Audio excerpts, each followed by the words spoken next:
लुक्यो प्रतिवेदन लुक्यो प्रतिवेदन खै खै कार्कीले प्रतिवेदन बुझायो कार्कीले प्रतिवेदन लुकायो आमा आइन टुक्लुक्क प्रतिवेदन लुकायो जेन्जीको रगत तगायो प्रतिवेदन हरायो। नमस्कार हजुर नमस्ते हजुरको शुभ नाम? म जेन्जी हो अन्सुदा जेन्जी भन्नुहोस् न हजुर प्रतिवेदन खै भन्दै अहिले यहाँ माइतीघर मण्डलमा बस्नुभएको छ। हजुर यो कार्की आयोग प्रतिवेदन किन अहिलेसम्म सार्वजनिक भएन होला, के लाग्छ हजुरहरूलाई? त्यो कुराको अर्थ हामी सबैजनाले नै खोजिरहेको छौँ। हजुर यो कार्की आयोग यो आन्तरिक सरकार बनाउनुको दुई मुख्य कारण नै हजुर। एउटा त यो 23 र 24 को घटनालाई छानबिन गरेर प्रतिवेदन निकाल्नु थियो र त्यसको लागि चाहिँ उनीहरूले एक्ट गर्नुपर्ने थियो। हजुर अर्को चाहिँ इलेक्सन गराउनु पर्ने थियो। एउटा इलेक्सन भइसक्यो, हामीले नयाँ नवनिर्वाचित सांसदहरू पनि पाइसकेका छौँ। अब सरकार पनि तयारी हुँदैछ, तर एउटा अर्को काम भने हाम्रो यो सरकारले सिद्ध्याएको छैन। त्यो भनेको प्रतिवेदन पाइसकेर पनि उसले त्यो प्रतिवेदनमा एक्ट गरेको छैन। हामी जनताहरूलाई चाहिन्छ, हामीलाई कसले के चाहिँ भएको रहेछ त 23 र 24 के भएको रहेछ, हामीलाई कति धेरै दोष लागेको छ, डलरले भनेर दोष लागेको छ, के भनेर दोष लागेको छ, हामी साँच्चीकै परिचालित छौँ कि छैन त छौँ न त। त्यसमाथि को रहेछ त, कसले रहेछ। अब जस्तै उहाँ बहिनी पनि घाइते हुनुहुन्थ्यो, उहाँ बहिनीलाई गोली चलाउने को थियो? हामी सबै के आतङ्कवादी हो त? हामीलाई किन त्यसरी गोली चलाइयो होइन? त्यो सबै हामीले जान्ने हाम्रो अधिकार हो। अनि त्यही भएर यो कार्की किन हामी सरकारलाई प्रश्न सोध्न चाहन्छौँ, किन तपाईँले लुकाइरहनु भएको छ त? त्यस्तो के छ र लुकाउनु पर्ने थियो? हामी जनता हो, हामीलाई जान्न हाम्रो हक छ। हजुर के छ त्यो प्रतिवेदनमा भनेर। त्यही भएर यो प्रश्न म सरकारलाई सोध्न चाहन्छु, तपाईँहरूले किन लुकाइरहनु भएको छ? हजुर। के लुकाइरहनु भएको छ? किन हजुर खुलाउन चाहनु? अब तपाईँले भने जस्तै अब कार्की आयोगको यो सरकार पनि अन्तिम भइसकेको छ। सरकार चाहिँ आयोगलाई चाहिँ यसरी लुकाउनु पर्ने कारण चाहिँ के हो? के लाग्छ तपाईँ चाहिँ आफैमा पनि घाइते हुनु रहेछ? आयोगलाई लुकाउनु पर्ने त कुनै कारण नै हुँदैन। हजुर किनभने आयोग भनेको सरकारी हो। कुनै पार्टीसँग कुनै मान्छेसँग आबद्ध थियो र कुनै मान्छे उहाँको चिन्ने जान्ने हुनुहुन्थ्यो कि कुनै मान्छेले उहाँलाई दबाब दियो कि तैँले यसो गरिस् भने तँलाई म यसो गर्छु भने कि जे पनि हुनसक्छ।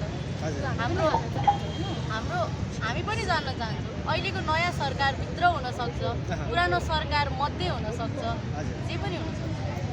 अब तपाईँहरू पनि यो आयोग जसरी जनताहरूले जान्न चाहेका छन्, तपाईँहरू स्वयंले पनि यो जान्नुपर्छ भनेर अगाडि बढ्नु भएको छ। अनि यसरी यो कार्की आयोग लुकाइराखेको छ भनेर तपाईँले यहाँ दबाब दिनुभएको छ। यो दबाबलाई चाहिँ सरकारले कसरी हेरेको छ?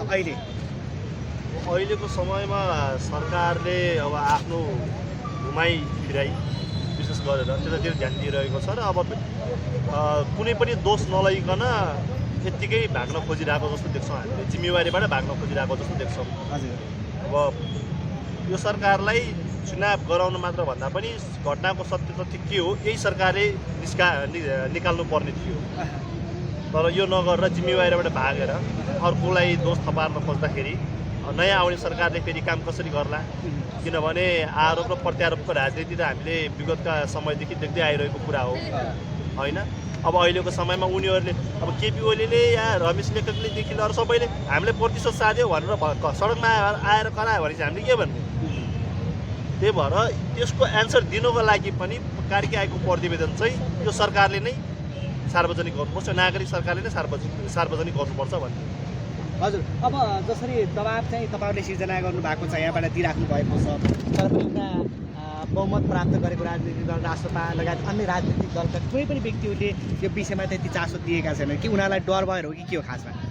होइन, अब हामीहरूले उहाँहरूलाई शब्द यहाँबाट दबाब दिइरहेका छौँ, उहाँहरूलाई पनि मेसेज गरिरहेका छौँ, उहाँहरूलाई ट्याग ह्यासट्यागहरू गरिरहेका छौँ र सायद पहिलाको जस्तो अन्धो हुनुहुन्न जस्तो लाग्छ मलाई। उहाँहरू चाहिँ कानमा रुई हालेर बस्नुहुन्न जस्तो लाग्छ। यति आवाज चाहिँ सुन्नुहुन्छ जस्तो लागिरहेछ। आशा छ नयाँ सरकार हो, सिधै आरोप लगाउन चाहिँ मिल्दैन। आशा छ, आशा गरौँ। अब धोका दिनुभयो भने त्यसपछि हेरौँला। सुशीला कार्की आमाले यो सार्वजनिक गरेर जानुहुन्छ होला जस्तो लाग्छ, के लाग्छ? गएको एकदमै राम्रो। हजुर किनभने नयाँ सरकारले राम्रोसँग काम गर्न पाउँछ, त्यसलाई राम्रोसँग कार्यान्वयन गर्न पाउँछ। हजुर अब पनि यसै गरी तपाईँहरूले यहाँ दबाब सिर्जना गरिराख्नु भएको छ।